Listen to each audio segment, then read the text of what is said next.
Hello, Lily. We're going to take a look at your postings for the rhythm and repetition, as well as the Notan project. So let's go ahead and share the screen here. And here we have your rhythm repetition. I see you chose the, looks like the dorms here, progressive rhythm. All right, well, let's get right into it. Looks like you were fascinated with windows here. It's a pretty good subject to do repetition because that tends to have a pretty sort of I guess consistent element that goes forward and as it goes. So what we mean when we're talking about the repetition is you usually will have a couple of things. First, you have some kind of motif. Now, it's not necessary that there's a motif, and I'll get to that in a moment, but a motif is basically an object that it has a certain type, like it could be a shape, like a square. The square could be of anything. It could be a square of cement next to a square of dirt, next to a square of metal, but a square would be the motif, or a square of glass. It could be also some other thing like a shell. The shells could be of different shapes, but they're all shells, things like that. So a motif is the object that is of a like kind. So first you have a motif, then you would have the repetition of that motif. And so the pattern of that motif, how it repeats, is what identifies these different types of repetitions. So the alternating repetition of a motif means that you're getting an equal sort of balance between two groupings, or even numbered groupings, and those are even distributions. In other words, there is no change in how those objects are being presented. The spaces between each motif are all equal. So the space between this object and the space between this object and the space between the third object is all equal. So that creates the alternating rhythm, back, forth, back, forth. Think of like the ticking and the talking of an element. Now, just by the nature of the way buildings work, you tend to have that because you have repeating elements like these windows. You have the one, and then you have the window, then you have the next color, and then you have the window and the next color. So that is just by design. But to emphasize it, what we want to do is put ourselves in a position where it becomes a pattern in and of itself. And what's happened here is because of your positioning, it's not really reading as a pattern, it's reading more as this sort of geometric sculpture, and you're not quite emphasizing the pattern as much as you could. Simply by kind of coming around and facing the building more straight on, you would have really would have emphasized the pattern that's going on here more. You probably also could have gotten rid of this sign right here, meaning like moved it out of the frame, and that would have helped the composition as well. It's a great subject that you've chosen. It's just a matter of moving just a little bit. Photography is all about reduction, getting yourself just in the right spot. And sometimes it's like barely moving this direction to make it happen. This sign you may not have even seen that, because some cameras don't show you everything in the viewfinder, and so that'll be just something you'll want to learn about your camera itself. This one is the same idea. You're getting these repetitions, but when we talk about the composition itself, it gets a little bit sort of unsettled, because we don't quite have things organized in the way that really takes advantage of this repetition, that highlights the repetition as much as it could. It's not, by all means, it's not a bad example. It's just not the like most direct and best example that you could be doing. So my goal is to help you take everything another step forward. So you are identifying here, there's a lot of alternating rhythm that's happening here, but in a way, you've also got a progressive rhythm happening here as well, because you have this this other motif that's going on, and that's this vertical rectangle that's happening once and then twice here, and then it's being implied here with these three here. An implied shape is basically where elements don't connect, but the eye is sort of creating the shape anyway. And so these three, because they are the same and they kind of draw our eye down on them, are in a way they're creating a third repetition. But because these are diminishing in size, it creates the step down in that way. The angle also is creating a bit of a progressive rhythm. If we were flat on, straight on to the elements, we would be getting the alternating rhythm in a much more solid way, much more a straightforward way, straightforward, straight on. Because of this diagonal, you're actually emphasizing more of a progression, because the spaces are in fact leading away. They're getting farther away from each other because the distance is where you're giving the impression of depth here. So to emphasize the two-dimensionality of it, or the alternating perspective, you would have been more straight on to the photograph or to the building. So progressive is going to look much more three-dimensional, and the alternating is going to look much more two-dimensional. Now, I've mentioned this to a couple of students, and these are far too close to one another to appear in the same photograph. So this 1, 2, 2, 3. This one, and this one, they're just the same photograph for all intents and purposes. You'll want to choose which one works best, and then include only that one, and then choose others that vary from that. Because we don't want to just, basically, it looks like you went like click, click, click, click, click, like that, which I know you didn't do, but that's the impression that that happens when we see images that are that close to one another. So we don't want to do that. You'll want to create enough variation here that there's that the images look different enough. Explore it, go around and get in close and go far away. That's what photography is. It's about, you go and explore the space a little bit, see what you can find. That's where you're really going to find the images. So the progressive rhythm, we just have they're kind of mixed in here. Okay, 1, 2, 3. It looks like we have not quite enough progressive images. So progression, you were doing it in the other one, as I was mentioning. And in here, what we've got is kind of, I'm thinking you're thinking about progressive rhythm, but I'm not sure where the motif is meant to be, here and here. Maybe we have the two. Now that I'm looking at these and what you're presenting, perhaps you are mistaking progressive with alternate. Maybe you've got them mixed up, because this is actually maybe closer to the alternating rhythm with the duality here, but possibly not. It is a little bit, your identifications here are not quite on there. They're not quite matching the images themselves, because a progressive rhythm, again, is going to be a motif, and it's going to repeat, and it's going to definitely take you in a direction. It's going to move you in a direction within the composition. And I'm looking for where you're leading us in this composition. And a progressive rhythm will always do that.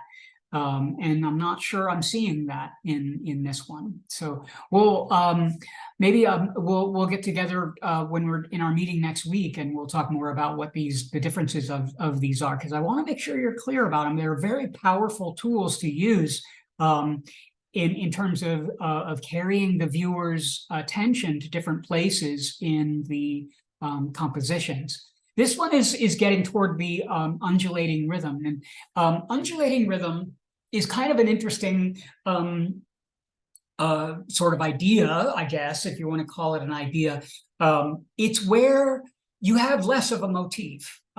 There's definitely like a pattern going on. There's definitely a feeling of a rhythm, but the motif is more ambiguous. That repeating element is less obvious. It's more about the subtlety of that. And for instance, here, what we have is this sort of less obvious shape that's repeating. So you have this plane that is moving like this, right? This foreground. And then you have this secondary ground here that's moving, this shape right here that I'm identifying. And then you have this third ground back here, then a fourth ground back here, and then a fifth one, which is the mountains, and then actually a little bit of the sky. But we can just call it these five right here. 1, 2, 3, 4, actually 6, 5, 6. So, but they're not, you really wouldn't call them objects. They would be more like spaces that create that. So an undulating rhythm is more like a rhythm or a pattern that's being created where the motif is sort of dissolved or ambiguous. It's like waves on an ocean, or patterns on a piece of cloth hung on a string, or things like that. We use it a lot in the landscape world. We use it a lot with figurative studies, undulating rhythm, because the body tends to be able to create these sort of forms and that kind of thing. So it looks like you have that. Would have liked to have seen these things eliminated out of the composition. So you want to move those things out of there. Remember, photography is all about reducing down until you're back down to the essential elements, nothing left.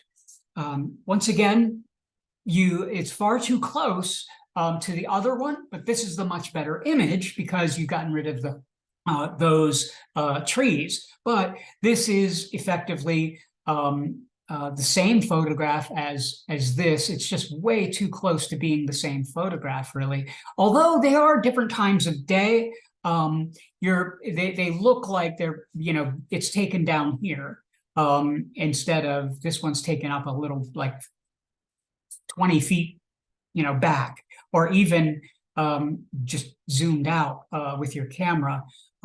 So we want to make choices about these and which of those perspectives is better for you, and then go for other compositions. Explore the space. Imagine if these were drawings and you were presenting drawings that were of a banana, and then it was the banana, but you just drew the banana smaller on the next page. Would those really be considered two different drawings?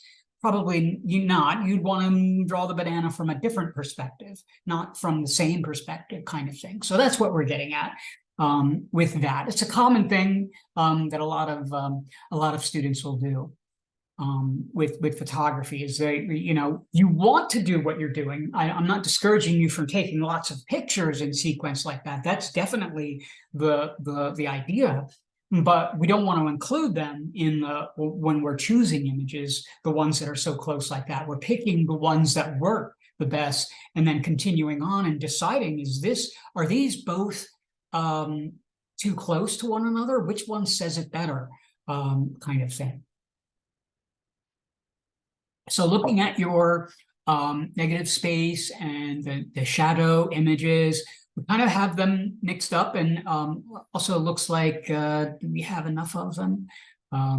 Looks like we'll need to post a few more of these images for you, but I was looking at your cloud images there in black and white, and it does look like you have a filter or some setting put on your camera that is accentuating those darks. And I'm curious about what that setting is on your camera. It's probably something like noir or some kind of extended black and white filtration or something like that that's causing it to be so deep in terms of the blue being rendered that way. But they're really beautiful nonetheless. I'm not sure if they're saying shadow though.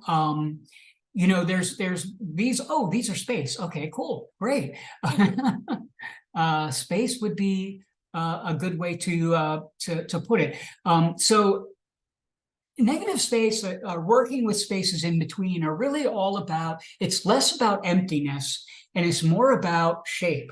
It's the spaces in between idea is to involve both the object and the space that the object creates together. So as you're looking at stuff, like you have this pole and it goes in here, so what other spaces does it create, right? Is it creating other spaces, or is there just sort of emptiness all around it?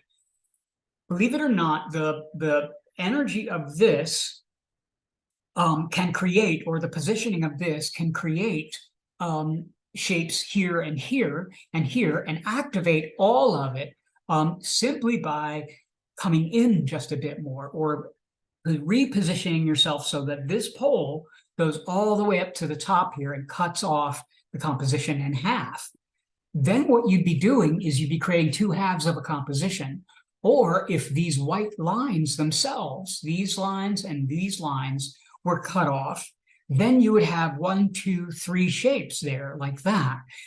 What we're doing is creating the illusion of shape where there isn't one. So the same thing here. Imagine if this was the edge of the composition. If you were, you know, while you're looking at this, if you close one eye and kind of put your hands there and then maybe crop up there. So we'll crop here like that, and we'll crop down here like this, right there. So we've created this shape, this shape, this shape, and this shape. So 1, 2, 3, 4. Now what we have is this really cool like progression of shape where it goes down, down, down, all these triangles that are bouncing its way down. Right now it's open shapes, which are fine. I mean, you can use open shapes. We use open shapes a lot as well.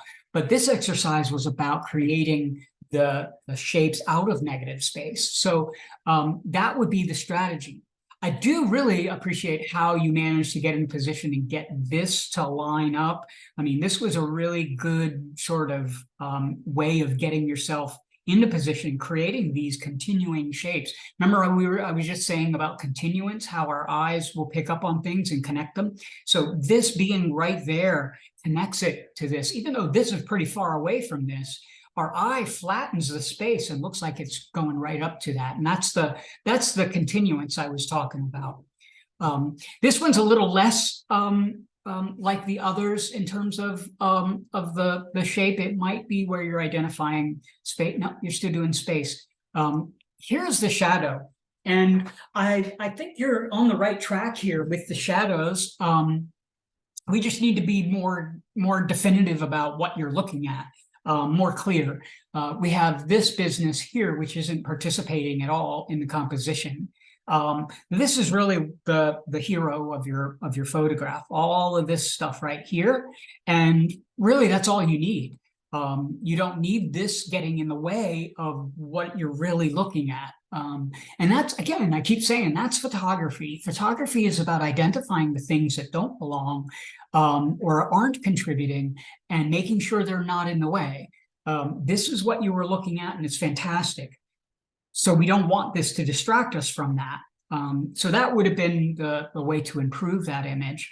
The same thing with this over here. Now, these two are far enough apart. This is what I'm talking about. It isn't the same subject, but these two are definitely far enough apart. They're not alike so much that they don't belong together. You could be exploring this in this way, see, because you're completely in a different perspective and different location. You could have even waited for the light to change a little bit more and so on. So this is a better way to approach like having photographs of the same area, but they're different enough to be able to present as unique photographs. So I know, it's difficult to sometimes figure those things out, and this is why I like to kind of go through all the photographs, and do these individual videos, just so that you can kind of understand, like, oh, okay, this is what the expectation is, or this is what is how you kind of organize or edit photography and pick photographs and things like that. It's all part of the learning experience. And so I don't presume that anybody knows this stuff coming into the class. And when people do, it's a wonderful surprise. So it looks like you had a few more images to post on those things, but those can go up. I will be posting grades for this shortly. So, and then we can talk more about your progress on that one and so on next week when we have our individual meetings. All right, we'll see you in class. Bye now.